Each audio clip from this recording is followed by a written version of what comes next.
ओम अज्ञानतिमिरन्धस्य ज्ञानाञ्जनशलाकया चक्षुरुन्मिलितं येन तस्मै श्रीगुरवे नमः। श्रीचैतन्यमनोभीष्टं स्थापितं येन भूतले स्वयं रूप कदा मह्यं ददाति स्वपदान्तिकम्।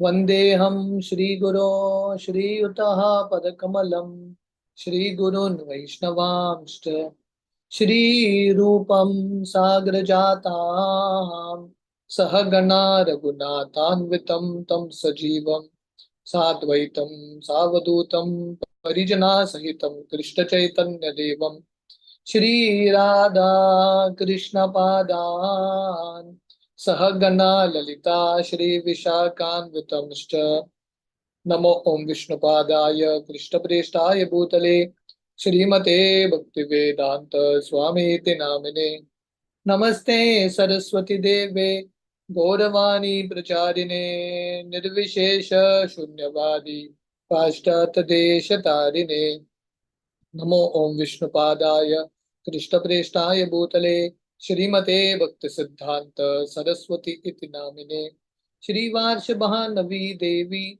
दयिताय कृपाब्दये कृष्ण संबंध विज्ञान दायिने प्रभवे नमः। माधुर्योज्वल प्रेमाढ्य श्री रूपानुग भक्तिदा श्री गौरा करुणा शक्ति विग्रहाय नमोस्तुते। नमस्ते गौरवाणी श्रीमूर्तये दीनतारिणे रूपानुग विरुद्धाप सिद्धांत द्वंत हारिणे नमो गौर किशोराय साक्षाद वैराग्य मूर्तये विप्रलंबार सांबोधे पदाम्बुजायते नमः। नमो भक्ति विनोदाय सच्चिदानंद नामिने गौर शक्ति स्वरूपाय रूपानुग वरायते गौर आविर्भाव भूमेस्त्वं निर्देश सज्जन प्रिया वैष्णवा सर्वभौम श्री जगन्नाथाय ते नमः। वंशाकल्पतरुभ्यश्च कृपा सिन्धुभ्येव च पतितानां पावनेभ्यो वैष्णवेभ्यो नमो नमः। नमो महावदन्याय कृष्णप्रेम प्रदायते कृष्णाय कृष्णचैतन्य नामने गौरतश्वे नमः। पंचतत्त्वमकं कृष्णं भक्तरूप स्वरूपकं भक्तावतारं भक्ताख्यं नमामि भक्तशतीकम्। हे कृष्ण करुणा सिंधु दीनबंधु जगतपते गोपेश गोपिका कांत राधा कांत नमोस्तुते। जयतां सुरतोर्पंगोर मम मंद मतिर्गति मत्सर्वस्व पदाम्भोजौ राधा मदन मोहनो दिव्या वृंदावन्य कल्पद्रुमदो श्रीमारत्नागरा सिंहासनस्थो श्रीमद् राधा शिल गोविंद देवो प्रेष्ठालभि सेव्यमानो स्मरामि। श्रीमान रासरसारंभी वंशीवटतटस्थतः कर्शन वेणुर्स्वनिर्गोपीर् गोपीनाथाय श्रियस्तु नः। तप्त कांचन गौरांगी राधे वृंदावनेश्वरी वृषभानुसुते देवी प्रणमामि हरिप्रिये। जय श्री कृष्ण चैतन्य प्रभु नित्यानंद श्री अद्वैत गदाधर श्रीवासादि गौर भक्त वृंदा। हरे कृष्णा कृष्णा कृष्णा हरे हरे हरे रामो हरे राम राम हरे हरे कृष्ण। तो आप सब भक्तों का बहुत बहुत स्वागत है।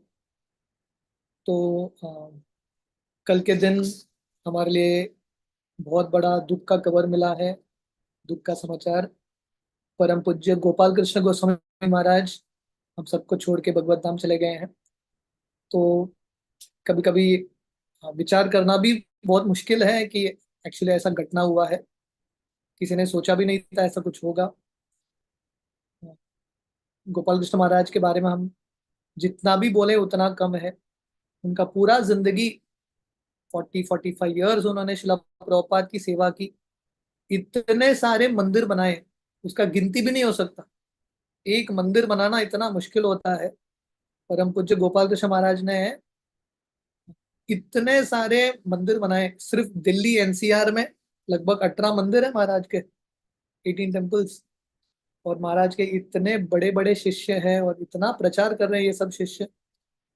शिला प्रभुपाद को गोपाल कृष्ण महाराज 1975 में मिले थे अमेरिका में। उस समय गोपाल कृष्ण महाराज पेप्सी के एक बहुत बड़े पोस्ट में थे जब शिला प्रभुपाद से मिलते हैं, और उन्होंने सब कुछ त्याग दिया और पूर्ण जिंदगी शिला प्रभुपाद को समर्पित कर दिया।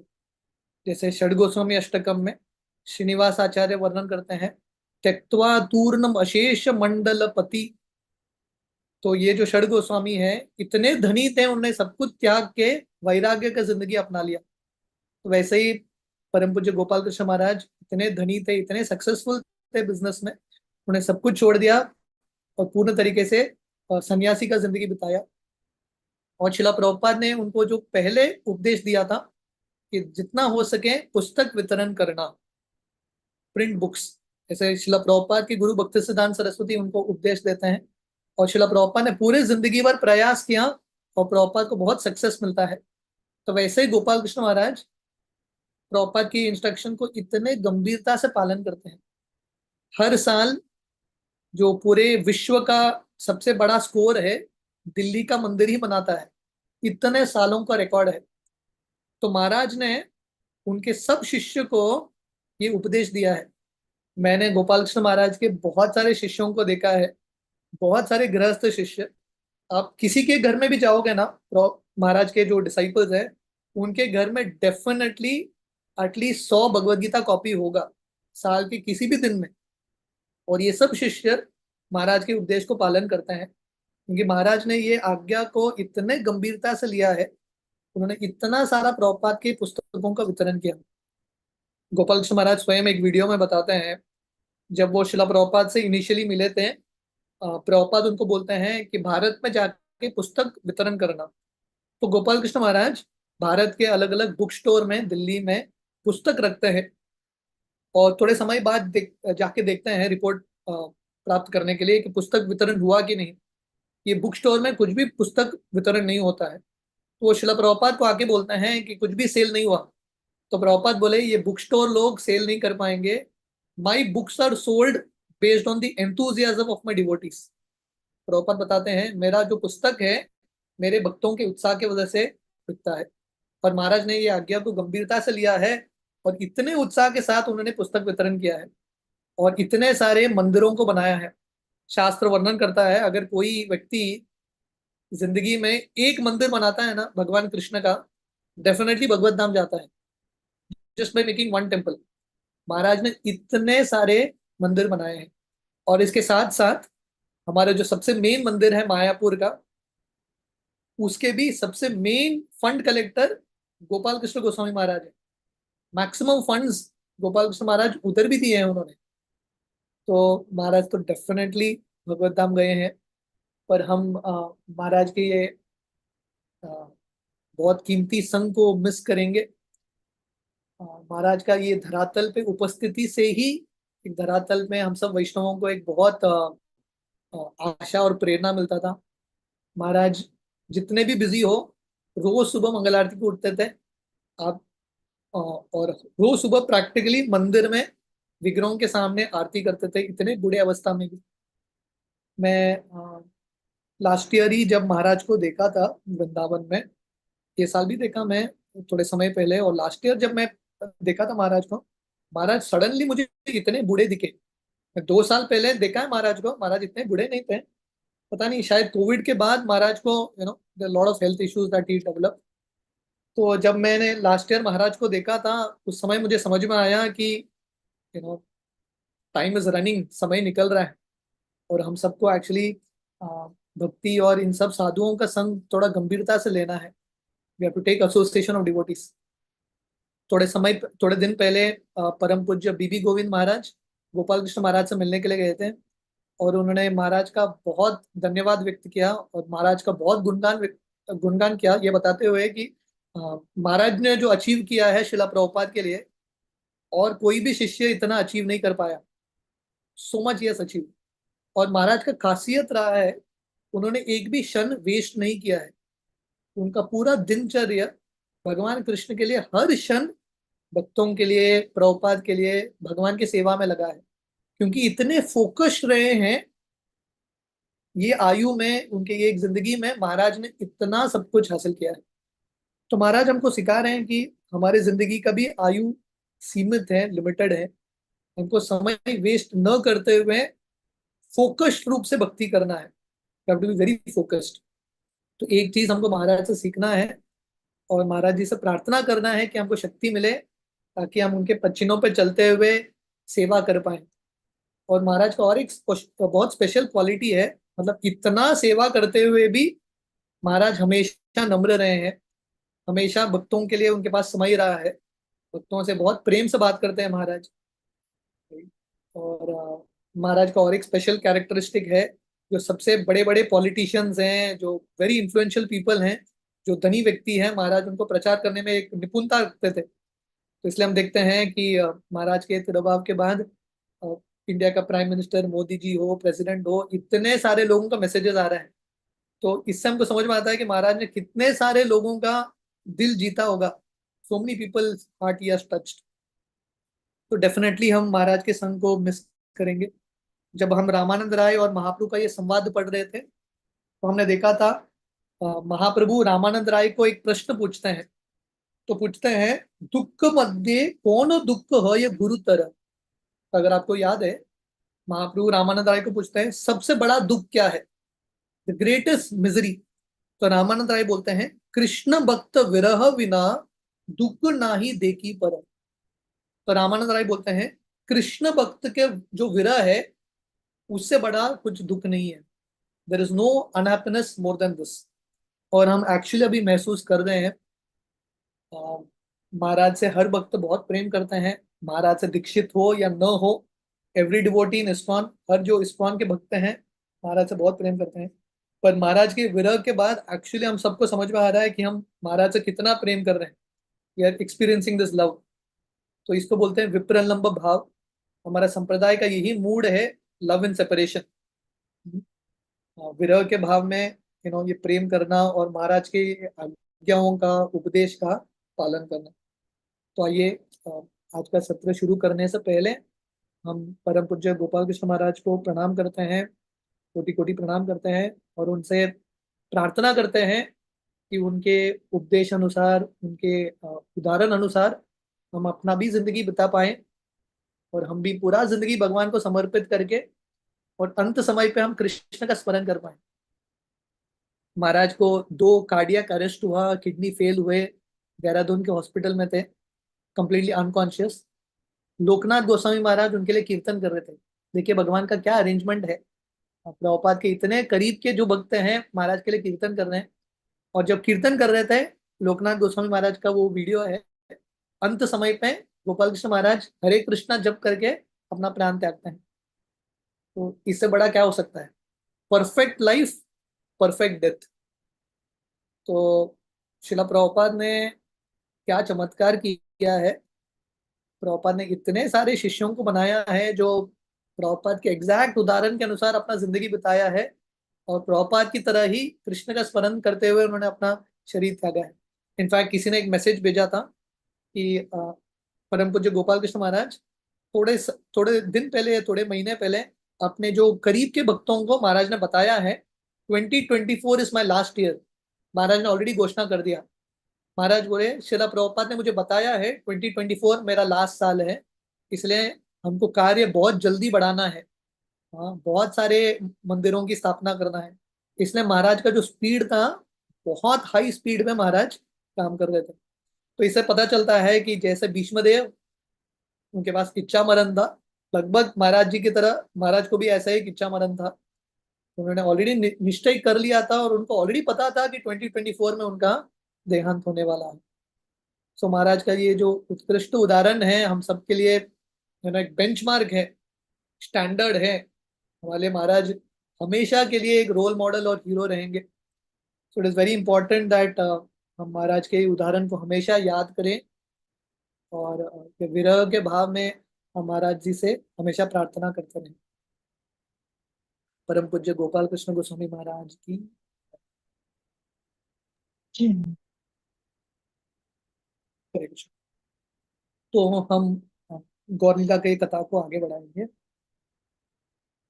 हमने लास्ट टाइम देखा था, श्री चैतन्य महाप्रभु दक्षिण भारत यात्रा करते करते उडुपी धाम आते हैं। आप लोगों को याद है उडुपी के बारे में हमने चर्चा की। तो उडुपी में महाप्रभु उडुपी कृष्ण का दर्शन करते हैं, बहुत प्रेम के साथ नृत्य करते हैं। और वहां के जो आचार्य हैं, रयुवर्य, जो तत्ववादी हैं, मध्वाचार्य के जो शिष्य थे, उनके साथ वार्तालाप करते हैं। रिकॉर्डिंग कर। हाँ, तो उनके साथ वार्तालाप करते हैं। तो महाप्रभु अ, तत्ववादी आचार्य को दो प्रश्न पूछते हैं। ये दो प्रश्न क्या है, किसी को याद है? महाप्रभु क्या पूछते हैं?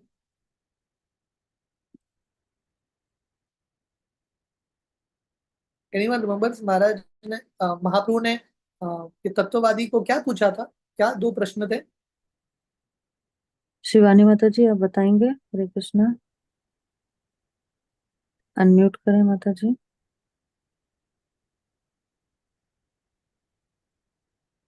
शिवानी माता जी। भक, भक्ति में हमारे लिए क्या श्रेष्ठ है?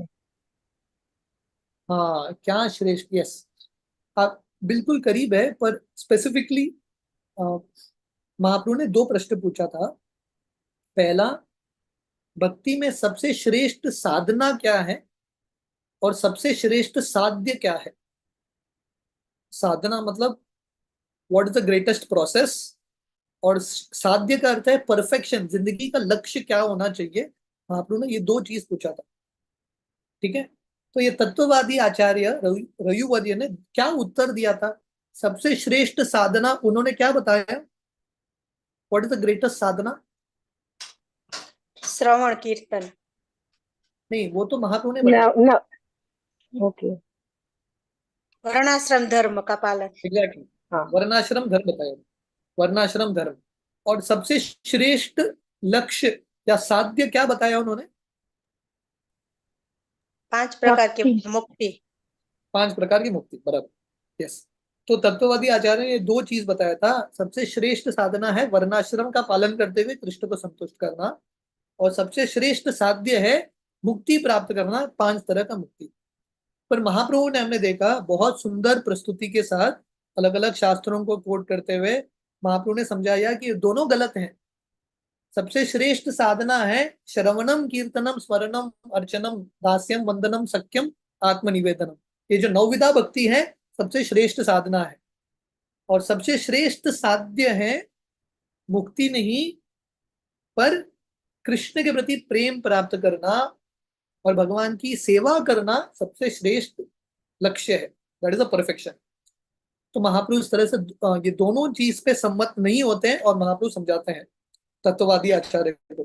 तो उस समय ये तत्ववादी आचार्य को समझ में आता है कि महाप्रभु का स्तर क्या था। और महाप्रभु बोलते हैं, आपके संप्रदाय मध्व संप्रदाय में एक ही चीज अच्छा है, आपको कृष्ण के विग्रहों के प्रति बहुत प्रेम है, और आप कृष्ण के रूप में विश्वास रखते हो, ऐसा करके वर्णन करते हैं। ठीक है, तो ये संक्षेप में महाप्रभु के उडुपी धाम के बारे में था। अभी हम ये गौर लीला के कथा को आगे बढ़ाएंगे। ऐ मत तार घरे गर्व चूर्ण करी, फाल्गु तीर्थे तबे चली आइला गौर हरी।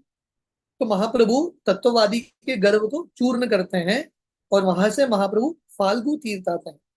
त्रितकूपे विशालार करी दर्शन, पंचाप्सर तीर्थे आइला सचिर नंदन।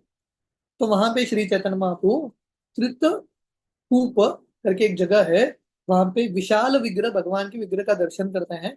और वहां से पंच अप्सरा तीर्थ, तो ये पंच अप्सरा तीर्थ कारवार के पास है, कर्नाटक में। तो बहुत सुंदर स्थली है। तो प्रभुपाद तात्पर्य में संक्षेप में ये पंच अप्सरा तीर्थ के बारे में लिखते हैं। तो एक बार ये 5 अप्सराएं थी, लता, बुदबुदा, समीची, सौरभेयी, वर्णा। तो ये 5 अप्सराओं को इंद्र ने भेजा था, क्योंकि एक ऋषि थे जिनका नाम था अच्युत ऋषि। वो तपस्या कर रहे थे। और प्रोपा लिखते हैं, जब भी ऐसे कोई ऋषि तपस्या करते हैं, इंद्र बहुत इनसिक्योर हो जाते हैं। इंद्र को लगता है ये ज्यादा ही तपस्या कर लेगा, मेरा पदवी चला जाएगा हाथ से। प्रोपा बताते हैं, विश्वामित्र के साथ भी इंद्र ने ऐसा ही किया। मेनका को भेजा, रंभा को भेजा। तो जब इंद्र यू नो एंग्जाइटी में आ जाते हैं, और इन अप्सराओं को भेजते हैं अच्युत ऋषि को मोहित करने के लिए। तो अच्युत ऋषि जो है, इनको श्राप देते हैं, और उनको बोलते हैं कि ये कुंड में अ, आप लोग मगरमच्छ बन जाओ। तो ये 5 अप्सराएं, वो जो कुंड था, वो जो तालाब था, उसमें मगरमच्छ बन जाते हैं। ये प्रॉपर वर्णन करते हैं। ये जो तीर्थ है पंच अप्सरा कुंड, जहाँ पे श्री चैतन्य महाप्रभु पहुंचते हैं, उसके पहले भगवान राम भी ये कुंड में आए थे, ये जगह का उन्होंने दर्शन किया। उसके बाद वर्णन आता है, जब अर्जुन ये जगह पे आए थे, अर्जुन ने ये 5 अप्सराओं का उद्धार किया। उस समय से ये तीर्थ बन गया पंच अप्सरा तीर्थ। तो ये तीर्थ का अभी भी दर्शन होता है। तो महाप्रभु ये स्नान देखते हैं, और यहां से महाप्रभु गोकर्ण आते हैं। गोकर्णे शिव देकी आइला द्वय पानी, सुपराक तीर्थे आइला न्यासी शिरोमणि। तो वहां से महाप्रभु पंच अप्सरा तीर्थ से गोकर्ण आते हैं। आप में से काफी सारे भक्त गए होंगे Gokarna. Devotees have gone to Gokarna. आप लोगों ने गोकर्ण देखा है? नहीं, नो वन सीन गोकर्ण। तो गोकर्ण शिव जी का स्थान है। तो वहां के शिव जी है महाबलेश्वर शिव। तो ये इसकी कहानी इस प्रकार है। जब रावण कैलाश में जाता है, हिमालय में शिव जी का उपासना करने के लिए, तो शिव जी उनको एक लिंग देते हैं, और रावण ये लिंग अ, आकाश के मार्ग से लंका लेके जाते हैं। पर शिव जी ने उसको बताया था, जहां पे ये लिंग रखेंगे और जो व्यक्ति ये लिंग की पूजा करेगा वो बहुत शक्तिशाली हो जाएगा, कोई भी उसको परास्त नहीं कर पाएगा। तो जब रावण ये लिंग को लेके जा रहे थे, सब देवता टेंशन में आ जाते हैं कि रावण ऑलरेडी इतना शक्तिशाली है, ये लिंग को लेके जाएगा लंका तो हम इसको हरा ही नहीं पाएंगे। तो देवता गणेश जी के पास जाते हैं, और गणेश जी को बोलते हैं आप कुछ तो करो। तो गणेश जी एक ब्राह्मण के रूप में आते हैं ये स्थान पे गोकर्ण, और रावण यहाँ पे पहुंचता है, थोड़ा समय पे विश्राम करता है, वहां समुद्र के तट पे संध्या करता है। तो ये ब्राह्मण गणेश एक ब्राह्मण के रूप में रावण को बोलता है मैं लिंग रखूंगा, अब संध्या कर लेना, स्नान करना। तो रावण स्नान करने के लिए जाता है, और गणेश जी ये लिंग को नीचे रख देते हैं। तो शिव जी ने बताया था जहां पे ये लिंग को रखेंगे वहीं पे ये लिंग रह जाएगा। तो रावण वापस आता है, ये लिंग को उठाने का प्रयास करता है, ये लिंग उठता ही नहीं है। तो लिंग को तोड़ मोड़ के उठाने का प्रयास कर रहा है, इसलिए वो जो लिंग का जो शेप है, कर्ण की तरह, गाय के कान की तरह हो जाता है। इसलिए ये जगह को बोलते हैं गोकर्ण। और क्योंकि रावण ने बहुत शक्ति लगाया, इसको बोलते हैं लिंग को महाबलेश्वर लिंग। और रावण बहुत गुस्से के साथ ये जो ब्राह्मण थे, गणेश ब्राह्मण के रूप में, उनके सर पे एक मुक्का मारता है। अभी भी वहां पे गणेश का विग्रह है, और उनके सर पे रावण के मुक्के का निशानी है। तो उस समय से ये तीर्थ हो जाता है गोकर्ण तीर्थ। तो महाप्रभु ये गोकर्ण तीर्थ आते हैं, महाबलेश्वर का दर्शन करते हैं। तो प्रभुपाद लिखते हैं ये गोकर्ण कारवार से 33 माइल्स है, 33 माइल्स अवे। सो वहां से महाप्रभु बॉम्बे जाते हैं। अभी कौन से रास्ते से गए? कोल्हापुर तो डेफिनेटली गए महाप्रभु कोल्हापुर से बॉम्बे होके जाते हैं।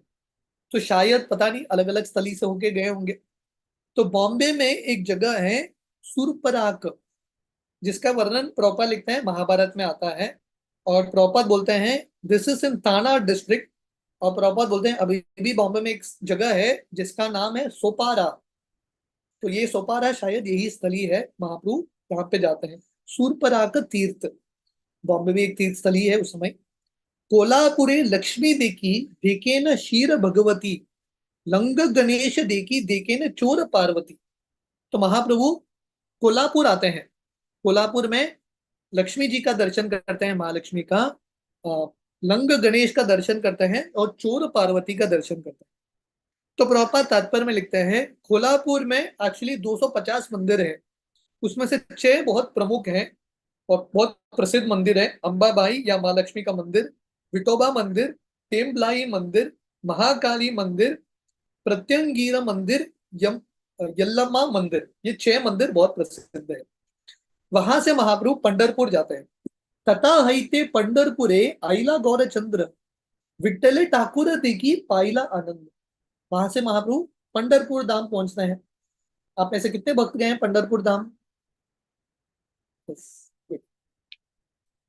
नहीं गए तो एटलीस्ट कथा के माध्यम से आज जाएंगे हम। सो थ्रू हियरिंग, श्रवण के माध्यम से हम पंढरपुर जाएंगे। तो महाप्रभु पंढरपुर धाम जाते हैं और वहां पे विठ्ठल ठाकुर का दर्शन करते हैं। तो प्रभुपाद संक्षिप्त में पंढरपुर के बारे में लिखते है। पंढरपुर धाम भीमा नदी के तट पे है। एक्चुअली शास्त्र वर्णन करता है कि ये पंढरपुर धाम सतयुग से ही है, बहुत सारे युगों का तीर्थ स्थली है। और यहाँ पे श्री चैतन्य महाप्रभु तुकाराम महाराज से मिलते हैं। हालांकि चैतन्य भागवत चैतन्य चरितामृत में स्पेसिफिकली वर्णन नहीं आता, पर कहीं पे वर्णन है कि महाप्रभु तुकाराम महाराज से मिलते हैं और तुकाराम महाराज को दीक्षा देते हैं। तुकाराम महाराज उस समय से सेम महाप्रभु के संकीर्तन आंदोलन को पूरे महाराष्ट्र में फैलाते हैं। और प्रभुपाद लिखते हैं तुकाराम महाराज के संकीर्तन अभी भी महाराष्ट्र में बहुत फेमस हैं। और उनका जो संकीर्तन पार्टी है महाप्रभु के संकीर्तन पार्टी के बिल्कुल समान है, मृदंग करताल के साथ भगवान कृष्ण के नामों का उच्चारण करना। और प्रभुपाद लिखते हैं तुकाराम महाराज ने अभंगों की रचना की, जैसे हमारे वैष्णव आचार्य ने अलग अलग भजन की रचना की।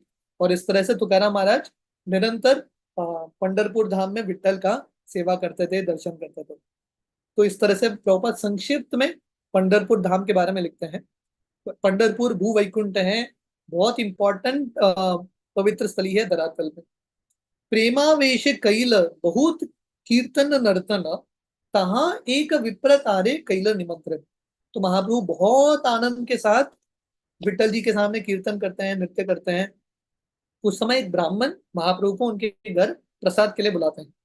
बहुत आदरे प्रभु के भिक्षा कराइल, भिक्षा करी तथा एक शुद्ध वार्ता पाइल। तो ये जो ब्राह्मण है महाप्रभु को बहुत प्रेम के साथ, बहुत सम्मान के साथ, आदर के साथ प्रसाद खिलाते हैं। और प्रसाद होने के बाद महाप्रभु को एक बहुत अच्छा समाचार मिलता है, शुभ वार्ता। अच्छा समाचार क्या है?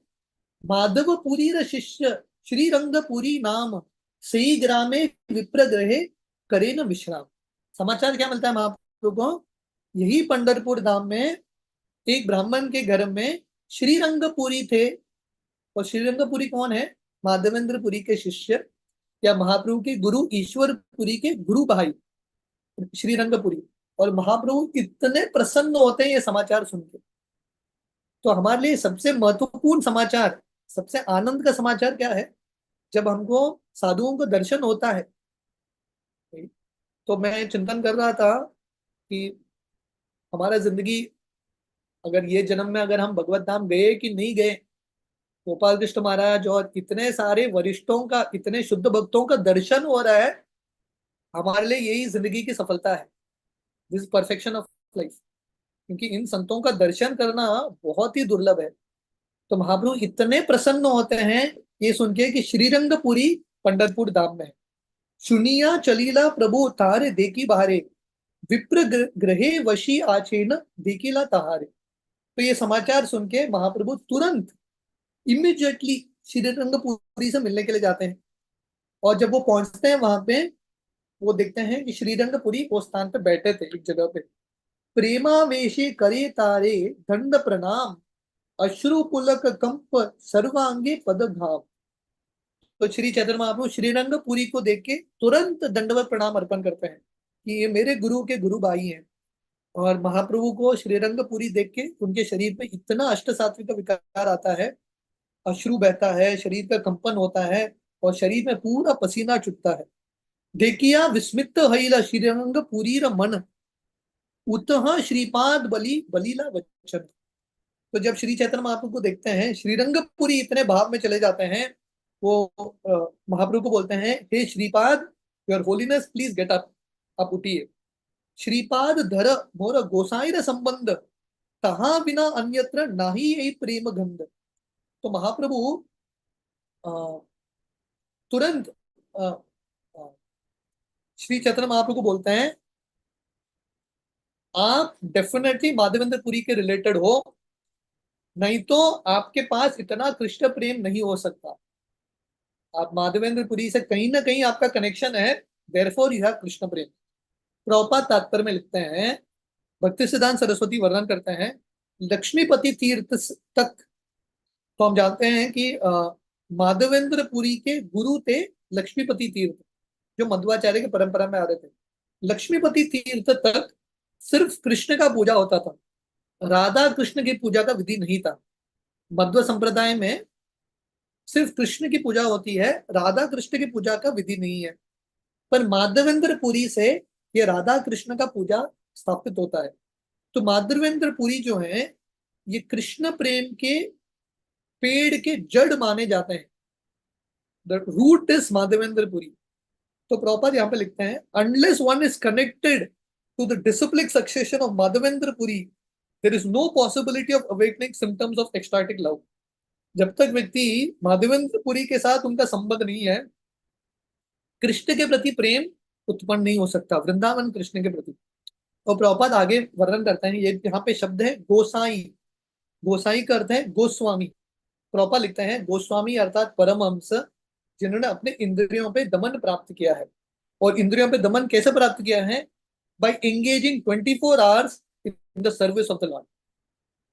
परम पूज्य गोपाल कृष्ण गोस्वामी महाराज, परफेक्ट टाइटल है गोस्वामी, क्योंकि उन्होंने पूरा जिंदगी, देखिए एक दिन 2 दिन 1 साल 2 साल भक्ति करना आसान होता है, वो भी डिफिकल्ट है, पर महाराज ने 45 इयर्स एक भी समय न गवाए भक्ति किया है। सो ही इज डेफिनेटली ए गोस्वामी। तो प्रॉपर लिखते हैं ये जो गोस्वामी का टाइटल है, सिर्फ परंपरा से किसी परिवार में जन्म हो के गोस्वामी का टाइटल नहीं मिलता। जो व्यक्ति 24 घंटा लगता है पूर्ण तरीके से भगवान की सेवा में, उसी को ये टाइटल मिलता है गोस्वामी। तो प्रभुपाद नेक्टर ऑफ इंस्ट्रक्शन के प्रीफेस में लिखते हैं, हम सबका लक्ष्य है गोस्वामी बनना। We have to become Goswami. अभी हम सब गोदास हैं, गोदास से हमको गोस्वामी बना है। और गोस्वामी बनने का तरीका क्या है? जितना हो सके हरिनाम करना, कृष्ण कथा करना। मुझे याद है जब लगभग 20-25 साल पहले जब मैंने पहले बार गोपाल कृष्ण महाराज का व्यास पूजा अटेंड किया था दिल्ली मंदिर में, अभी भी मुझे वो सीन याद है। व्यास आसन पे महाराज बैठे थे और उनके अलग अलग शिष्य आके महाराज का गुणगान कर रहे थे, पर महाराज पूरे समय 2-3 घंटा हाथ में उनका माला था और जप कर रहे थे। अभी भी आप देखोगे महाराज को, कहीं पे भी आपको वीडियोस मिलेंगे महाराज के, या आपने देखा होगा महाराज को, महाराज के हाथ में हमेशा बीड़ बैग माला रहता है, कंटिन्यूसली जप करते हैं। तो गोस्वामी का यही लक्षण है कि समय व्यर्थ नहीं करते हैं, जप करते हैं, कथा सुनते हैं, प्रभुपाद की पुस्तक पढ़ते हैं, या सेवा के बारे में चर्चा करते रहते हैं। तो प्रभुपाद बता रहे हैं कि अगर हम आ, आ, इनकी तरह माधवेंद्र पुरी के पच्चीनों पे चलते हुए पूर्ण तरीके से भगवान की सेवा में लगाएंगे, अपने आप को संलग्न होंगे, तब हम एक्चुअली थोड़ा बहुत ये गोस्वामी बन सकते हैं, जो हमारी जिंदगी का लक्ष्य है। एत बलि प्रभु के उत्थान कैला आलिंगन, गला गाली करी दुन्हे करे न कंदन। तो ये बोल के महाप्रभु श्रीरंगपुरी जो है, ये बोल के महाप्रभु को आलिंगन करते हैं और दोनों रोते रहते हैं। इतना अश्रु, प्रेम का अश्रु बहता है। शनेक आवेश चाड़ी दुनार दरिया हैल, ईश्वर ईश्वर पुरी संबंध गोसाई जानिल। तो थोड़े क्षण बाद महाप्रभु समझ जाते हैं श्रीरंगपुरी ईश्वरपुरी से संबंधित थे। अद्भुत प्रेमेर वन्या दुहार उतिल, धुने मान्य करी धुने आनंद वसीला। तो दोनों के अंदर इतना प्रेम था एक दूसरे के प्रति, भगवान के प्रति, और बहुत सारा प्रेम का आदान प्रदान करने के बाद दोनों बैठते हैं और संवाद करते हैं, दे कन्वर्स। दुई जने कृष्ण कथा रहे रात्रि दिने, ए मते गोनाइला पंचशत दिने। तो इस तरह से श्रीरंगपुरी और श्री चैतन्य महाप्रभु 5-7 दिन तक कृष्ण कथा करते हैं, निरंतर नॉन स्टॉप कृष्ण कथा। तो ये गोस्वामी का जिंदगी है और भक्तों का जिंदगी है, ज्यादा से ज्यादा कृष्ण कथा करना। जब महाराज तिरुवार के एक दिन पहले सब भक्तों के स्टेटस में एक वो छोटा एक कोट था महाराज का, जहाँ पे गोपाल कृष्ण गोस्वामी महाराज बता रहे हैं, मेरे लिए मेडिसिन इंपॉर्टेंट नहीं है, मेरा एक ही मेडिसिन है, भक्त जो है ज्यादा से ज्यादा कृष्ण कथा, कृष्ण कीर्तन ज्यादा से ज्यादा जप करने चाहिए, दैट्स इट। तो अगर हमको महाराज से प्रेम है, गोपाल कृष्ण महाराज से, तो बहुत इंपॉर्टेंट है हम इन उपदेशों का पालन करें और ज्यादा से ज्यादा भक्तों के संग में कृष्ण कथा करें। जैसे यहाँ पे श्रीरंगपुरी और महाप्रभु 5 या 7 दिन लगातार कृष्ण कथा करते रहते हैं। तो जैसा हमने कई बार वर्णन किया, श्रीला प्रभुपाद ने इतने सुंदर पुस्तक दिए हैं, इन पुस्तकों को पढ़ना, बार बार पढ़ना इंपॉर्टेंट है। पुस्तकों का वितरण भी करना और पुस्तकों को बार बार पढ़ना। गोपाल कृष्ण महाराज नवंबर में आई थिंक 23 नवंबर में अपना एक विल बनाते हैं, जिसका भी मैसेज चल रहा है सब जगह। महाराज वहां पे लिखते हैं, मैंने एक दिन भी एक क्षण भी प्रभुपाद के इंस्ट्रक्शन से डिविएट नहीं हुआ हूँ। और महाराज सब भक्तों को बोलते हैं इस्कॉन के साथ स्टिक करना और प्रभुपाद के इंस्ट्रक्शंस को पढ़ना। तो जितना हम प्रभुपाद की पुस्तकों को पढ़ेंगे ध्यान से, हम इस्कॉन संस्था में बन के ही रहेंगे। We will not get deviated. So it is very important that we read books. तो यहाँ पे महाप्रभु श्रीरंगपुरी के साथ 5 या 7 दिन कृष्ण कथा करते रहते हैं। तो अब तक हमने देखा महाप्रभु का ये दक्षिण भारत यात्रा। तो हमने देखा है कि महाप्रभु 4 महीना श्रीरंग में रुकते हैं। दक्षिण भारत में सबसे मैक्सिमम स्थली महाप्रभु श्रीरंग में रुकते हैं 4 मंथ्स। उसके बाद कहाँ पे रुकते हैं? कोवूर में हमने देखा, जहां पे रामानंद राय से मिलते हैं। महाप्रभु लगभग 10 या 12 दिन वहां पे रुकते हैं। अभी जाते हुए भी महाप्रभु फिर से कोवूर में रुकते हैं। तो ये दूसरा स्थली है कोवूर, जहां पे महाप्रभु मैक्सिमम दिन रुकते हैं। तीसरा स्थली है जहां पे महाप्रभु मैक्सिमम समय रुके थे, वो है पंढरपुर धाम। पंढरपुर धाम हमारे लिए बहुत इंपॉर्टेंट स्थली है। नित्यानंद प्रभु का दीक्षा पंढरपुर धाम में होता है। लक्ष्मीपति तीर्थ से नित्यानंद प्रभु दीक्षा लेते हैं।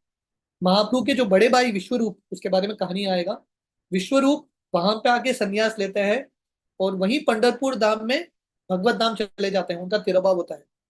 और महाप्रभु भी मैक्सिमम समय 7 या 5 दिन ये पंढरपुर धाम में रुकते हैं। तो Pandharpur Dham is a very holy place. कौटुके पूरी तारे पूछीला जन्म स्थान, गोसाई कौटुके कहेन नवदीप नाम। तो श्रीरंगपुरी महाप्रभु को पूछते हैं, अरे आप कौन से स्थान से हो, आपका जन्म स्थान कौन सा है? महाप्रभु बोलते हैं नवदीप धाम। श्री माधव पुरीर संगे श्रीरंगपुरी, पूर्वे आशियाचाल तेनो नादिया नगरी। तो समय श्रीरंगपुरी महाप्रभु को बोलते हैं, अरे आप नवदीप धाम पे हो, मैं भी गया था। मेरे गुरु माधवेंद्रपुरी के साथ मैं उनका असिस्टेंट था, और माधवेंद्रपुरी के साथ मैं नवदीप धाम गया था, मुझे उसका स्मरण है।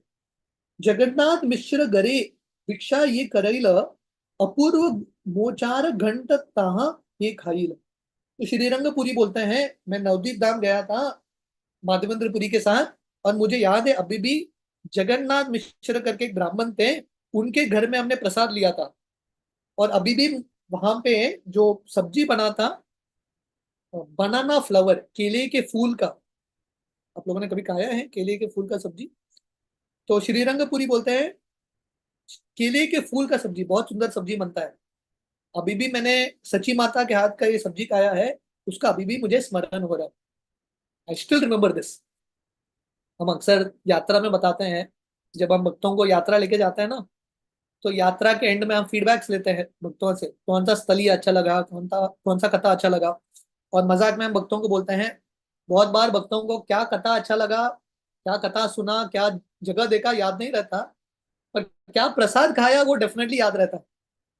ओके, तो श्रीरंगपुरी को अभी भी स्मरण है कि मैंने केले के फूल का सब्जी खाया था वहां पे। जगन्नाथेर ब्राह्मणी तेन महापतिव्रता, वात्सल्य हयेन तेन येन जगन माता। तो श्रीरंगपुरी याद करते हैं कि जगन्नाथ मिश्र की जो पत्नी थी, बहुत पतिव्रता स्त्री है, पूरे जग की माँ है, और उन्होंने इतने प्रेम से हमको प्रसाद खिलाया। रंदने निपुण तासम नाही त्रिभुवने, पुत्र सम स्नेह करे न सन्यासी भोजन। तो यहाँ पे श्रीरंगपुरी सन्यासी किसका गुणगान कर रहे हैं? सची माता का गुणगान कर रहे हैं। तो पहले तो बोल रहे हैं ब्राह्मण की पत्नी पतिव्रता स्त्री है, उनके अंदर बहुत वात्सल्य है, पूरे जग की माँ है। रंदने निपुण, खाने बनाने में expert, very expert in cooking. Shri Chaitanya Mahaprabhu जब संन्यास लेते हैं और घर छोड़ के जाते हैं, महाप्रभु अपने माँ को बोलते हैं, जब भी आप प्रसाद अर्पण करोगे विग्रहों को, मैं डेफिनेटली आऊंगा वहां पे प्रसाद स्वीकार करने के लिए। तो सची माता का जो खाना है अद्भुत था। और सची माता सिर्फ खाना अच्छे से नहीं बनाती थी, पर बहुत प्रेम से खिलाती थी, खासकर ब्रह्मचारी को, सन्यासी को। अपना पुत्र समझ के सन्यासी को प्रसाद खिलाती थी। तार एक योग्य पुत्र करियाचे संन्यास, शंकरारण्य नाम तार अल्पव्यस। तो श्रीरंगपुरी महाप्रभु को बोलते हैं, उनका जगन्नाथ मिश्र और सची माता का एक लड़का था, जिसने संन्यास ले लिया, और उसका नाम हो गया था शंकरारण्य। यही तीर्थे शंकरारण्येर सिद्धि प्राप्ति हईल प्रस्त्व प्रस्तावे श्रीरंगपुरी एतेक कहिल। तो श्रीरंगपुरी बोलते हैं महाप्रभु को, यही स्थान पे सची माता और जगन्नाथ मिश्र का जो लड़का है, अ, उसको संन्यास मिलता है शंकरारण्य, और यही स्थान पे वो अपना शरीर त्याग के भगवत धाम जाता है, सिद्धि प्राप्त होती है। तो अगर आपको याद है, ये अध्याय के 1 और 2 चैप्टर्स बिफोर, जब महाप्रभु दक्षिण भारत यात्रा के लिए निकल रहे थे जगन्नाथपुरी से, उन्होंने क्या बताया था भक्तों को, मैं अपने बड़े भाई को खोजने के लिए जा रहा हूँ। यहाँ पे महाप्रभु को ऑलरेडी पता था, पर यहाँ पे महाप्रभु को एक्चुअल उत्तर मिलता है पूरे यात्रा करने के बाद। जब पंढरपुर धाम में आ रहे हैं वापस जाते हुए, यहाँ पे उनको उत्तर मिलता है कि उनके बड़े भाई यहीं पे आके उन्होंने संन्यास लिया और शरीर त्याग के समाधि लेके वो भगवत धाम भी चले गए। तो प्रभुपाद तात्पर्य में इसी के बारे में लिखता है कि ये स्थान पे श्रीरंगपुरी के माध्यम से महाप्रभु को ये इंपॉर्टेंट समाचार मिलता है। प्रभु कहे पूर्व आश्रम में तेन मोर भ्राता जगन्नाथ मिश्रेर पूर्व आश्रम में मोर पिता। तो महाप्रभु बोलते हैं पूर्व आश्रम। पूर्व आश्रम का मतलब क्या है, जब महाप्रभु गृहस्थ थे, क्योंकि अभी सन्यासी है, जब महाप्रभु गृहस्थ थे तो बोलते थे उस समय ये जो सन्यासी है शंकरारण्य जिसके बारे में आप बोल रहे हो, वो मेरे बड़े भाई थे विश्वरूप, और जगन्नाथ मिश्र जिनके बारे में आप वर्णन कर रहे हो, जिनके घर में आप प्रसाद लिए थे, वो मेरे पिता है। ए मत दुई जने इष्ट गोष्ठी करी द्वारका देखी ते चलील श्रीरंगपुरी। इस तरह से दोनों एक दूसरे से बात करते हैं काफी समय तक, और 5 या 7 दिन रुकने के बाद श्रीरंगपुरी द्वारका धाम के लिए निकल जाते हैं, और महाप्रभु अपना यात्रा कंटिन्यू करते हैं। दिनचारी तहा प्रभु के राखीला ब्राह्मण भीमा नदी स्नान करी करेन विट्ठल दर्शन। तो महाप्रभु श्रीरंगपुरी द्वारका निकलने के बाद महाप्रभु और 4 दिन रुकते हैं। तो टोटल पंढरपुर धाम में 7 + 4 ऑलमोस्ट 11 डेज। तो पूरे दक्षिण भारत में मैक्सिमम समय महाप्रभु श्रीरंग में रुकते हैं। उसके बाद दूसरा नंबर कोवूर का आता है, तीसरा नंबर पंढरपुर धाम का आता है। तो महाप्रभु 4-5 दिन रुकते हैं, रोज भीमा नदी या चंद्रभागा नदी में स्नान करते हैं, और रोज विट्ठल का दर्शन, एवरीडे दर्शन ऑफ विट्ठल। तबे महाप्रभु आइला कृष्ण वेन्वा तीरे नाना तीर्थ देखी तहा देवता मंदिरे। वहां से महाप्रभु कृष्ण वेन नदी में जाते हैं, और वहां पे बहुत सारे तीर्थ स्थली है, वो सब तीर्थ स्थलियों का दर्शन करते हैं, भगवान के अलग अलग विग्रहों का दर्शन करते हैं। ब्राह्मण समाज सब वैष्णव चरित वैष्णव सकल पढ़े कृष्ण करनामृत। तो ये जगह पे ये जो कृष्ण वेना नदी के तट पे वहां का जो ब्राह्मण कम्युनिटी था, समाज था, भगवान कृष्ण के शुद्ध भक्त थे, और वो सब लोग स्टडी कर रहे थे, पठन कर रहे थे किसका, बिल्व मंगल ठाकुर का कृष्ण करनामृत। तो प्रभुपाद लिखते हैं ये जो कृष्ण करनामृत था महाप्रभु को ये स्थान पे मिलता है, और बिल्व मंगल ठाकुर का बहुत सुंदर ये रचना है, वेरी ब्यूटीफुल बुक, बिल्व मंगल ठाकुर का अद्भुत ये पुस्तक। कृष्ण करनामृत सुनी प्रभु न आनंद हईल आग्रह करिया कुंती लेका न लईल। तो महाप्रभु कृष्ण करनामृत सुन के इतने प्रसन्न होते हैं, और ये ब्राह्मणों को बोलते हैं अरे मुझे भी एक कॉपी देना, पर महाप्रभु ये पूरे पुस्तक को कॉपी कर दे। तो हमने देखा कि कैसे महाप्रभु इतने उत्साही हैं भगवान के विग्रहों का दर्शन करने के लिए। तो ये अध्याय समाप्त हो रहा है, पर मेरा एक अपेक्षा है आप सबसे, ऑल द डिवोटीज, आप लोगों के लिए ये होमवर्क है। होमवर्क क्या पता है, होमवर्क है अब तक महाप्रभु कौन कौन से स्थली पे गए हैं वो सबका लिस्ट निकाली, और कौन कौन से स्थली पे कौन से विग्रहों का दर्शन किया है। आप सब लोग ये कर पाएंगे, कल can do this, yes Prabhu. Please करना ये। हाँ, इससे आप लोगों को पता चलेगा, पहला चीज महाप्रभु कितने उत्साही थे तीर्थ यात्रा करने के लिए, महाप्रभु कितने उत्साही थे भगवान के विग्रहों का दर्शन करने के लिए, फर्स्ट थिंग। दूसरा चीज हम देखते हैं, महाप्रभु जब भी कहीं पे भक्तों से मिलते हैं, रामानंद राय हो, श्रीरंगपुरी हो, वेंकट भट्ट हो, महाप्रभु बहुत समय कृष्ण कथा चर्चा करते हैं।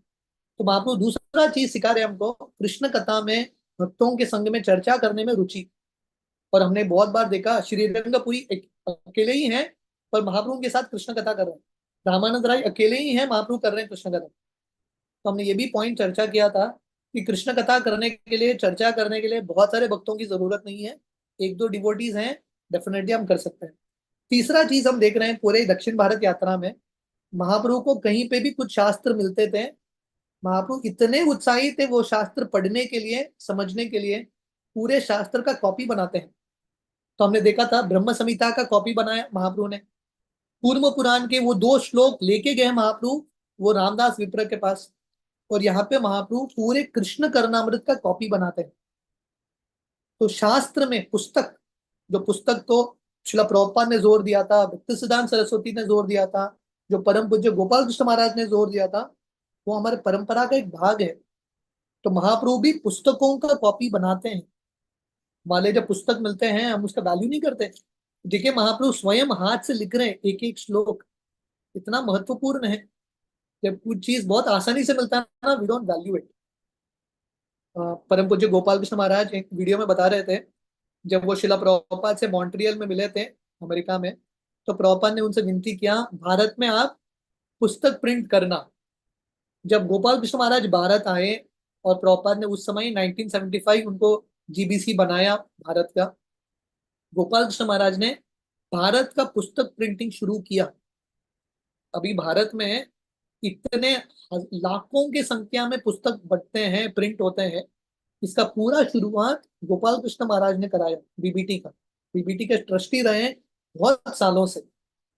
तो कहने का अर्थ है महाप्रभु ने स्वयं अपने हाथ से ही पुस्तक लिखा, प्रभुपाद ने इतना प्रयास किया, गोपाल कृष्ण महाराज ने इतना प्रयास किया। हम सबका कर्तव्य है एटलीस्ट ये पुस्तकों को पढ़ना, शास्त्रों को पढ़ना बहुत इंपॉर्टेंट है, वेरी वेरी इंपॉर्टेंट। तो महाप्रभु स्वयं अपने हाथ से बहुत उत्सुकता के साथ कृष्ण करनामृत सुनी प्रभु न आनंद हईला आग्रह करिया पुंती लेखान लई। So here it says, with great eagerness he had copied it and took it with him. बहुत उत्सुकता के साथ महाप्रभु ने ये कृष्ण करनामृत का कॉपी बनाया। कृष्ण करनामृत सम वस्तु नाही त्रिभुवने यहाँ हईते हये कृष्ण शुद्ध प्रेम ज्ञानी। तो महाप्रभु को लगता है कृष्ण करनामृत के समान और कुछ भी पुस्तक नहीं है तीनों जगत में। मतलब हमारा सबसे इंपॉर्टेंट धन है बुक्स, पुस्तक ही हमारे सबसे इंपॉर्टेंट धन है। और ये कृष्ण करनामृत पढ़ के व्यक्ति को कृष्ण प्रेम की प्राप्ति होती है। सौंदर्य माधुर्य कृष्ण लीलार अवधि से जाने ये करनामृत पढ़े निरवधि। तो जो कृष्ण करनामृत पढ़ता है निरंतर रूप से, वो भगवान कृष्ण के मधुर सुंदर लीलाओं का आस्वादन करता है। ब्रह्म संहिता करनामृत दुई पुंटी पान महारत्न प्राय पाए आइला संगे लान। तो महाप्रभु पूरे दक्षिण भारत यात्रा में 2 धन प्राप्त करते हैं, 2 ज्वेल्स, महारत्न, 2 रत्न प्राप्त करते हैं। वो क्या है? ब्रह्म संहिता, कृष्ण करनामृत, दोनों पुस्तक। बाकी चीज महाप्रभु लेके नहीं आते दक्षिण भारत से, ये चीज वो चीज, नथिंग, 2 बुक्स। तो हमारे लिए सबसे महान धन है पुस्तक। हमको इतने सारे पुस्तक हैं, कृष्ण करनामृत हो, ब्रह्म संहिता हो, भागवतम हो, चैतन्य चरितामृत हो, भगवद गीता हो, ये हमारा असली धन है। This is a real wealth.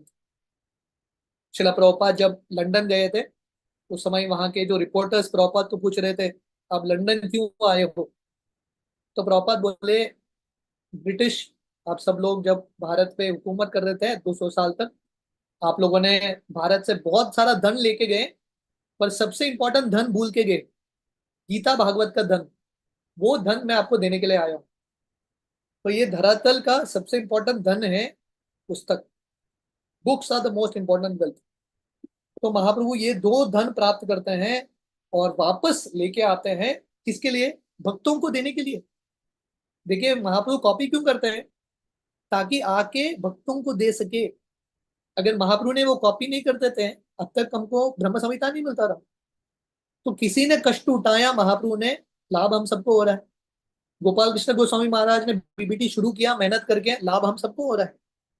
तो हम सबका कर्तव्य है कष्ट करना ताकि आगे की पीढ़ियों को लाभ मिले, so that others get benefit. तो महाप्रभु ये लेके आते हैं ताकि भक्तों को ये पुस्तक दे सके। तापी स्नान करी आइला महिष्मति पुरे, नाना तीर्थ देखी तहा नर्मदा तीरे। तो वहां से महाप्रभु तापी नदी में आते हैं, वहां पे स्नान करते हैं, महिष्मति पूर जाते हैं, और वहां से नर्मदा के तट पे बहुत सारे तीर्थस्थली का दर्शन करते हैं। तो प्रभुपाद तात्पर्य में लिखते हैं, तापी नदी अभी भी ताप्ती के नाम से प्रसिद्ध है, और एक माउंटेन रेंज है मुल्ताई, वहां पे ये बहता है। महेशमतीपुर या महेश्वर, इसका वर्णन महाभारत में भी आता है, और वर्णन आता है कि सहदेव युधिष्ठिर महाराज के लिए ये प्रांत पे विजय प्राप्त करते हैं। महाभारत का एक श्लोक है, ततो रत्नानि उपाधाय पूरी महिष्मतीम ययो, तत्र नीलेन राज्ञा से चक्रे युद्धम नरश्रभ। तो सहदेव जो है बहुत सारा धन प्राप्त करने के बाद महिष्मती के राजा के साथ युद्ध करते हैं और उनको परास्त करते हैं। तो महाप्रभु महिष्मती आते हैं। धनुष तीर्थ देखी करीला निर्विंध्याति स्नाने, ऋषिमुख किरी आइला दंड कारण्य। वहां से महाप्रभु धनुष तीर्थ आते हैं, वहां पे स्नान करके निर्विंध्या नदी में। उसके बाद महाप्रभु ऋषिमुख पर्वत आते हैं या हम्पी क्षेत्र, और वहां से महाप्रभु दंड कारण्य जाते हैं। तो प्रॉपर तात्पर्य में लिखते हैं, ये ऋषिमुख पर्वत हम्पी क्षेत्र में है, बेल्लारी डिस्ट्रिक्ट में, जो कर्नाटक में है। आप में से काफी सारे भक्त गए होंगे हम्पी। किष्किंधा क्षेत्र, जो रामायण का किष्किंधा क्षेत्र है, वहीं पे होता है। हनुमान जी का जन्म स्थान है, अंजना पर्वत। सुग्रीव वाली का गुफा है वहां, जहाँ पे भगवान राम ने वाली का वध किया, जहाँ पे भगवान राम 4 महीना रुके थे, मल्यवंत पर्वत। ये सब ऋषिमुख पर्वत या किष्किंधा क्षेत्र में। तो महाप्रभु किष्किंधा क्षेत्र जाते हैं और दंड करेंगे। तो यहाँ पे वर्णन है, सप्तताल वृक्ष देखे खर्ण भीतर, अतिवृत्त अति स्थूल अति उच्चतर। तो महाप्रभु यहाँ पे सप्तताल वृक्ष देखते हैं, जो बहुत बूढ़े थे, बहुत विशाल थे, बहुत मोटे थे। तो ये सप्तताल किष्किंधा क्षेत्र में इसका वर्णन आता है। आप लोगों को अगर ये कहानी पता है किष्किंधा क्षेत्र का, जब भगवान राम आते हैं और सुग्रीव को बोलते हैं मैं वाली का वध करूंगा। सुग्रीव क्या है, वाली से इतना डरा हुआ है, वो राम पे विश्वास नहीं कर पाता। वो बोलता है कि मैं वाली को चैलेंज करके लाऊंगा, पर आपके पास क्षमता नहीं है तो वाली मुझे मार देगा। तो सुग्रीव राम को बोलता है आप साबित करके दिखाओ, आप वाली को मार सकते हो। तो हनुमान जी और बाकी बंदर सोच रहे थे सुग्रीव इतना मूर्ख है, राम को बोल रहा है साबित करके दिखाओ। तो राम राम भगवान तो बहुत नम्र है, बोलते हैं ठीक है बताओ क्या करना है। तो पहला तो सुग्रीव बोलता है, वाली ने एक असुर को मारा था, दुंदुभी, उसका शरीर पे हड्डियां यहाँ पे पड़े हैं, इसको यहाँ से दूर फेंक के दिखाओ। तो भगवान राम जाते हैं, ये दुंदुभी के शरीर को, जो हड्डियां थे उसको लात मारते हैं, बहुत मील दूर जाके गिरता है। तो सुग्रीव बहुत प्रसन्न हो जाते हैं। उसके बाद उनको लगता है अरे उस समय तो दुंदुभी जिंदा था, बहुत सारे मांस इत्यादि था, अभी तो हड्डियां हैं, ये तो आसान है राम के लिए। तो सुग्रीव बोलते हैं 7 साल के वृक्ष हैं जो ऐसे एक सर्कल में थे। वाली क्या करता था, इन वृक्षों को नीचे लेके बीच में खड़ा होके छोड़ देता था, और वृक्ष सब ऐसा वाइब्रेट होके, सब पत्ता जो वृक्ष का वाली के ऊपर गिरता था बरसात के रूप में। तो सुग्रीव बोलते हैं वाली इतना शक्तिशाली था, इतने विशाल साल वृक्ष को बेंड करता था और छोड़ देता था। तो भगवान राम पूछता है मुझे क्या करना है। तो सुग्रीव बोलता है ये 7 साल वृक्ष को भेद करके दिखाओ एक बाण से। तो भगवान राम क्या करता है, एक पत्थर के ऊपर पैर रखते हैं, और ये 7 साल के वृक्ष जो एक सर्कल में थे स्ट्रेट लाइन में हो जाते हैं, और भगवान राम एक बाण छोड़ते हैं, सातों वृक्ष को भेदते हुए जमीन के अंदर, पूरे धरती के अंदर जाके वापस आ जाता है। तब सुग्रीव समझ में आता है, सुग्रीव को भगवान राम डेफिनेटली वाली का वध कर सकते हैं। एक्चुअली इनकी कहानी इस प्रकार है, ये 7 जो साल वृक्ष थे, कोई देवता थे, मुझे एग्जैक्टली कहानी का स्मरण नहीं हो रहा है, किसी ऋषि ने उनको श्राप दिया था आप ये वृक्ष बन जाओ। तो जहां पे वो खड़े थे, एक सर्प के नीचे खड़े थे। भगवान राम जो पत्थर पे पैर रखते हैं वो सर्प का सर था, पैर रखते ही ये सर्प स्ट्रेट हो जाता है, और भगवान राम ये साल वृक्ष को भेद करते थे। तो ये 7 साल वृक्ष अभी भी खड़े थे। तो जब श्री चैतन्य महाप्रभु जाते हैं, महाप्रभु ये 7 साल वृक्ष का को आलिंगन करते हैं, क्योंकि महाप्रभु स्मरण कर रहे हैं पिछले अवतार में जब मैं राम के रूप में आया था, इन सब वृक्षों ने मेरी सेवा की। अभी भगवान आके महाप्रभु के रूप में इनका आलिंगन करते हैं और इनको वैकुंठ भेज देते हैं। इसलिए आप अभी जाओगे किष्किंधा या हम्पी, अभी ये साल वृक्ष नहीं दिखते। 500 साल पहले थे महाप्रभु के समय पे, पर महाप्रभु के आलिंगन के बाद ये सब लोग भगवत धाम चले गए। सप्त ताल देखी प्रभु आलिंगन कैला, शाश शीरे शश शीरे सप्त ताल वैकुंठ चलीला। तो महाप्रभु ये सप्त साल वृक्ष को आलिंगन करते हैं और वही शरीर के साथ ये जो सप्त साल है वृक्ष है वैकुंठ चले जाता है। शून्य स्थल देखी लोके रहिल चमत्कार, लोके कहे यही सन्यासी राम अवतार। तो वहां के लोग जब देखते हैं कि महाप्रभु ने इनका उद्धार कर दिया, तो वहां के लोग बोलते हैं ये सन्यासी राम ही होंगे, नहीं तो इनका उद्धार कैसे कर सकते हैं। शिव शरीरे ताल गेला श्री वैकुंठ धाम, आईचे शक्ति कार हय विना एक नाम। तो महाप्रभु के चमत्कार हैं, अपने स्वयं के शरीर के साथ ये साल वृक्ष को वैकुंठ भेज दिया। ये साक्षात राम ही है। प्रभु आसी कैल पंपा सरोवर स्नान, पंचवटी आसी तहा करील विश्राम। तो महाप्रभु पंपा सरोवर में आते हैं, वहां पे स्नान करते हैं। बहुत पवित्र स्थली है पंपा सरोवर, जिसके तट पे शबरी माता का आश्रम है। तो महाप्रभु वहां पे स्नान करते हैं और वहां से महाप्रभु पंचवटी जाते हैं। तो पंचवटी बेसिकली नासिक। तो जैसा अध्याय के शुरुआत में ही कृष्णदास कविराज गोस्वामी ने वर्णन किया, शायद ये पूरा वर्णन सीक्वेंस में नहीं है। ऐसा नहीं कि महाप्रभु हम्पी के बाद नासिक गए, it is not in a sequence. तो क्रोनोलॉजिकल ऑर्डर में नहीं है, पर महाप्रभु ये सब स्थली पे गए हैं। तो प्रॉपर लिखता है पंपा सरोवर या जो हम्पी है विजयनगर साम्राज्य का भाग था उस समय, और तुंगभद्रा नदी के तट पे है। नासिक त्रयंबक देखी गेला ब्रह्मगिरी, कुशावतारे आइला यहाँ जन्मिला गोदावरी। तो महाप्रभु नासिक पंचवटी या नासिक जाते हैं, वहां पे शिव जी का दर्शन करते हैं। त्रयंबकेश्वर शिव जी का दर्शन करते हैं। वहां से महाप्रभु ब्रह्मगिरी, उसके बाद कुशव्रत जो गोदावरी नदी का उगम स्थान है।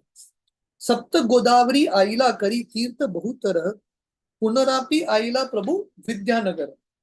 तो महाप्रभु इतने सारे स्थलियों का दर्शन करने के बाद महाप्रभु सप्त गोदावरी का दर्शन करते हैं और वहां से महाप्रभु विद्यानगर या कोवूर आते हैं, जो हैदराबाद है।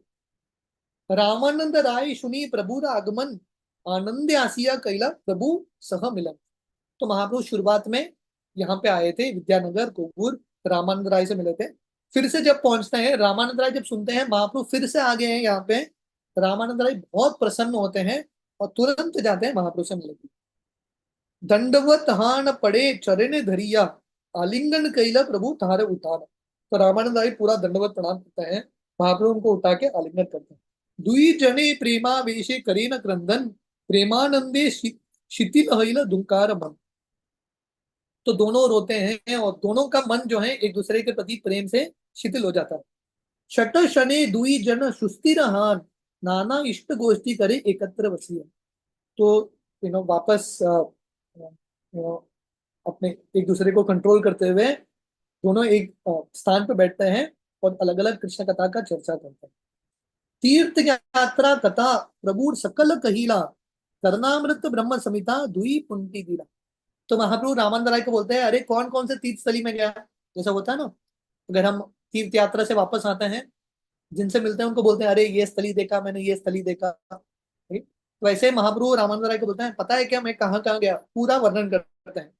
और 2 पुस्तक जो लेके आए थे, कृष्ण करनामृत ब्रह्म संहिता, दोनों रामानंद राय को देते हैं। प्रभु कहे तुम्ही ये सिद्धांत कहिले, ए दुई पुंती सही सब शिक्ष साक्षी दिले। तो महाप्रभु कितने नम्र है देखो। महाप्रभु रामानंद राय को बोलते हैं, अरे आपने जो मुझे सिखाया, आपने जो मुझे बताया, वो सब चीजें पुस्तक में भी है। ये पुस्तक साक्षी है कि आप जो बोल रहे हो दैट फिलॉसफी इज परफेक्ट। गुरु साधु शास्त्र, गुरु जो बोलते हैं, साधु जो बोलते हैं, शास्त्रों के अनुसार होना चाहिए। तो महाप्रभु यहाँ पे बता रहे हैं, जो रामानंद राय ने बताया वो सब कृष्ण करनामृत और ब्रह्म संहिता में वर्णन होता है। तो हमारे आचार्यों का जो वर्णन है, कथा है, परफेक्ट है। रायेर आनंद हईला पुस्तक पाइया, प्रभुर सह अस्वादिल राकीला लिखिया। तो रामानंद राय बहुत प्रसन्न होते हैं पुस्तक प्राप्त करके। तो यहाँ पे हम फिर से देख रहे हैं, महाप्रभु इतने प्रसन्न होते हैं पुस्तक प्राप्त करके, रामानंद राय इतने प्रसन्न होते हैं पुस्तक प्राप्त करके। तो हमारे लिए पुस्तक है, this is something that is very important. हमारे लिए बहुत इंपॉर्टेंट है, और पुस्तकों को देख के हमको एक्चुअली आनंदित होना चाहिए। और रामानंद राय और महाप्रभु एक साथ इन ये पुस्तकों में जो वर्णन था उसका आस्वादन करते हैं, और रामानंद राय फिर से कॉपी बनाते हैं। They make a copy for each, फिर से कॉपी बनाते हैं। तो यहाँ पे हम फिर से देखते हैं पुस्तकों का महत्व। गोसाई आईला ग्रामे हईला कोलाहल, प्रभु के देखील लोक आईला सकल। जब वहां के लोगों को पता चलता है कि महाप्रभु आए हैं फिर से, तो वहां पे कोलाहल मच जाता है, और सब लोग आते हैं महाप्रभु को देखने के लिए। लोक देखी रामानंद गेला निज घरे, मध्यान्ह उठीला प्रभु भिक्षा करी बारे। तो जब इतने सारे लोगों को देखते हैं, रामानंद राय चले जाते हैं, और महाप्रभु दोपहर का लंच लेने के लिए जाते हैं। रात्रि काले राय पुनः कैला आगमन, दुई जने कृष्ण कथाय कैला जागरण। तो फिर से रात के समय जब कोई भी लोग नहीं थे, रामानंद राय आते हैं महाप्रभु से मिलने के लिए, और रात भर क्या कर रहे हैं? कृष्ण कथा चर्चा कर रहे हैं। दे आर डिस्कसिंग कृष्ण कथा। दुई जने कृष्ण कथा रहे रात्रि दिने, परम आनंद गेला पंच सात दिने। फिर से वही चीज, रामानंद राय महाप्रभु इतने आनंद के साथ दिन रात कृष्ण कथा करते हैं, 5 से 7 दिन चला गया महाप्रभु रामानंद राय के साथ चर्चा कर रहे। रामानंद कहे प्रभु तुम्हारा आज्ञा पान, राजा के लिखिनु नामी विनय करिया। तो महाप्रभु रामानंद राय महाप्रभु को बोलते हैं, अगर आपको याद है जब महाप्रभु कोवूर आए थे पहले विद्यानगर, उन्होंने रामानंद राय को एक आज्ञा दिया था। आज्ञा क्या दिया था? किसी को याद है? प्रभु महाप्रभु ने रामानंद राय को यस क्या बताया था? यस, यस प्रभु बताइए। जी की जब वो अपने माता पिता का जब सेवा उनका पूरा हो जाएगा तो वो वृंदावन जाके रूप और सनातन से मिलेंगे। नहीं नहीं नहीं, दैट इज, आप बोल रहे हो सही है, but that is Gopal Bhatt Goswami. Okay okay okay, तब मुझे याद नहीं। Yes. हरे रामानंद कृष्ण राय को तो हरे कृष्ण प्रभु जी, दंडवत प्रणाम। हाँ वो बताइए। मायापुर बोला था कि वहाँ जगन्नाथपुरी में आना, वहाँ चैतन्य महाप्रभु के साथ सब लीला कथा एग्जैक्टली। चल। तो महाप्रभु ने रामानंद राय को बोला था, आप जगन्नाथपुरी आना, मैं दक्षिण भारत यात्रा करके आऊंगा, और आप जगन्नाथपुरी में आके मेरे साथ परमानेंटली रहना। महाप्रभु ने रामानंद राय को बोला था। तो रामानंद राय देखिए इंस्ट्रक्शंस का कैसा पालन करते हैं, मतलब गुरु का आज्ञा मिलता है तुरंत पालन करना चाहिए। Sincere disciple means he follows instructions. हमने देखा जब महाप्रभु श्रीरंगम में थे, वो ब्राह्मण से मिलते हैं, जो ब्राह्मण गीता पढ़ रहा था। उनके गुरु ने बोला था गीता पढ़ो, पढ़ रहा था, उसको पढ़ना नहीं आ रहा था, फिर भी पढ़ने का प्रयास कर रहा था। तो महाप्रभु ने रामानंद राय को बोला, आप जगन्नाथपुरी आ जाओ, ये सब जो बिजनेस है, गवर्नर का जो रोल है, छोड़ दो। रामानंद राय इतने सिंसियर हैं, उन्होंने पत्र लिख लिया राजा को, प्रताप रुद्र महाराज को, कि मुझे छुटकारा चाहिए। I already written a letter. राजा मोरी आज्ञा दिला नीलाचले आईते, चली बार उद्योग आम्ही भागीचे करीते। तो रामानंद राय अच्छा समाचार देते हैं महाप्रभु को, राजा ने मुझे परमिशन दे दिया है कि नौकरी छोड़ दो और जगन्नाथपुरी जाके महाप्रभु की सेवा करो। तो रामानंद राय इतने सिंसियर हैं, और राजा प्रताप रुद्र महाराज महाप्रभु से इतना प्रेम करते हैं, रामानंद राय को बोलते हैं ठीक है आप छुट्टी ले लो, नौकरी छोड़ दो। प्रभु कहे एता मोरे यही निमित्त आगमन, तुम्हा लाना लीला चले करीब गमन। तो महाप्रभु बोलते हैं इसलिए मैं आया हूं फिर से आपको जगन्नाथपुरी लेके जाने के लिए, चलो मेरे साथ, हम दोनों जाएंगे जगन्नाथपुरी। राय कहे प्रभु आगे चल नीला चले, मोर संगे हाथी घोड़ा सैन्य कोलाहल। रामानंद राय बोलते हैं नहीं नहीं भगवान, आप आगे जाना, क्योंकि मेरे पास अभी बहुत सारे घोड़े, मैं ऐसे ही नहीं आ सकता, बहुत सारा मेरा पार्टी होगा, आपके लिए सही नहीं होगा, आप आगे जाओ, मैं 10 दिन में पहुंच जाऊंगा। दिन दशे यहाँ सबार करी समाधान, तुम्हारे पाछे पाछे आमी करीब प्रयास। तो रामानंद राय बोलते हैं आप आगे जाना, 10 दिन में मुझे और कुछ अरेंजमेंट करना है, मैं आपको जगन्नाथपुरी में मिलूंगा। तो इसके बाद महाप्रभु वापस जगन्नाथपुरी आते हैं। तो महाप्रभु कैसे जगन्नाथपुरी पहुंचते हैं और भक्त कैसे महाप्रभु से मिलते हैं इत्यादि हम कल कंटिन्यू करेंगे। हरे कृष्ण। हरी हरी बोल प्रभु जी। Thank you so much Prabhu जी, आपने बहुत अच्छे से महाप्रभु का पंढरपुर यात्रा और त्रयंबकेश्वर वगैरह सब आपने बहुत अच्छे से बताया। Thank you so much Prabhu ji. Prabhu जी, हम लोग के पास टाइम रहेगा क्वेश्चन आंसर्स के लिए। हाँ yes। ओके, प्रद्युम्न प्रभु जी आप अनम्यूट कीजिए। हरे कृष्णा। हरे कृष्णा, दंडवत प्रणाम। अच्युत गोपाल प्रभु, आपके चरणों में कोटि कोटि नमस्कार। बहुत आनंद हुआ प्रभु जी, आपने अच्छी तरह बताया ये लीला कहाँ से कहाँ चैतन्य महाप्रभु गए थे। आपने बताया कुछ कि वो नर्मदा और तापी नदी के पास गए थे, फिर वो किंकणी में गए वहाँ। कृष्ण में ना। हाँ, हम्म। तो फिर आपने बताया कि ये सीक्वेंस में नहीं है, तो शायद या ये हाँ, सब तो तो थोड़े सीक्वेंस। तापी और नर्मदा जो है वो गुजरात में नदी है। Okay okay okay. हाँ, और लगता है कि द्वारका का इंडिकेशन नहीं आया, तो द्वारका साइड नहीं गए और वो नासिक को गए थे। द्वारका तो नहीं गए, हाँ हाँ। हाँ, नासिक तो गए थे। नासिक में गए थे, राइट। और फिर हम्म। नासिक से वो गए जगन्नाथपुरी की ओर। नासिक से जगन्नाथपुरी हम्म, मे नॉट बी, आता है क्या, मार्ग में आता है क्या, I don't know how it नहीं इज। आता है मगर नहीं इज आता राइट। तो वही, तो Nashik might have been before, जब वो बॉम्बे गए वहां से गए होंगे समुद्र में। अभी महाप्रभु साक्षात भगवान है, वो इतने अलग अलग राइट स्थल को राइट कैसे राइट, कवर किए हैं वही जाने, तो कोई जान यस। नहीं सकता। हम्म, फिर भी एटलीस्ट ये एक डेफिनेट है कि ये सब स्थलियों का दर्शन किया है महाप्रभु ने। हाँ, जरूर जरूर कौन सा जरूर। पहला कौन सा दूसरा आया वो तो क्लियर नहीं है।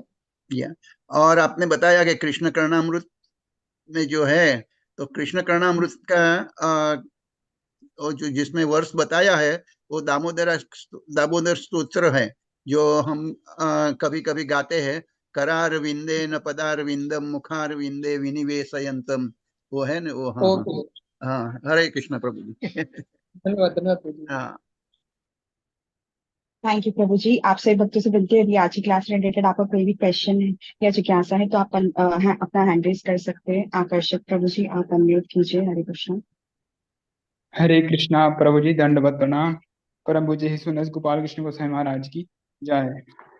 प्रभु जी, बहुत सुंदर तरीके से आपने हमको श्री चैतन्य महाप्रभु के लीला स्थलियों के गमन का दृश्य समझाया। प्रभु जी, मेरा छोटा सा जिज्ञासा था पुस्तक वितरण से रिलेटेड, कि मतलब जब हम पुस्तक बेचते हैं तो कल एक भक्त ने मुझको ऐसा बोला कि मतलब जो शिल प्रभुपाद जी की पुस्तकें हैं, जो जो शिल प्रभुपाद जी ने स्वयं लिखी हैं, कहते उसमें भी वो हो सकता है कि जो शिल्प वजन लिखा है वो वैसा ना रहे, उसमें कुछ चेंज हो जाए। मैंने उनको विश्वास दिलाया कि ऐसा नहीं होता, पर वो मानने को तैयार नहीं है।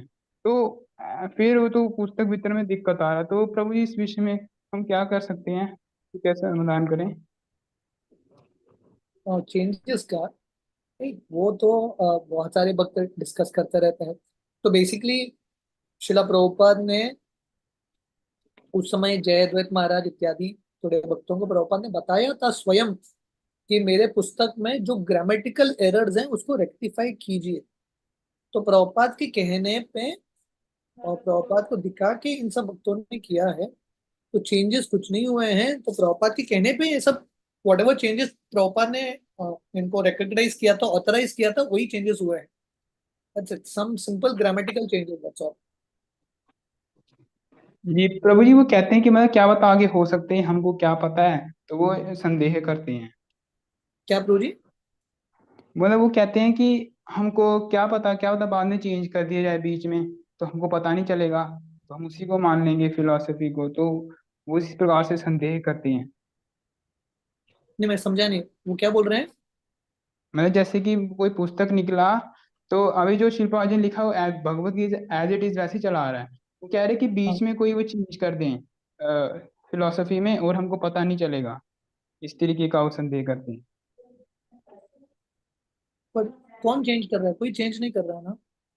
हाँ, मैंने भी वही बताया उनको, उससे फिर वो हमने पुस्तक ही नहीं ली। नहीं, हम कोई चेंज नहीं कर रहे हैं, उसको एज इट इज रख रहे हैं। जी धन्यवाद प्रभु जी, दंडवत प्रणाम, हरे कृष्णा। Thank you Prabhu ji. प्रभु जी मेरा एक छोटा सा क्वेश्चन था प्रभु जी की जैसे आपने बताया कि धाम में एक व्यक्ति ही क्यों ना हो महाप्रभु एक भक्त के साथ ही हरि कथा करते थे, तो प्रभु जी अगर दुर्भाग्यवश एक व्यक्ति भी ना हो तो क्या करना चाहिए? तो प्रभु जी अरे कोई भक्त नहीं है तो क्या करना चाहिए?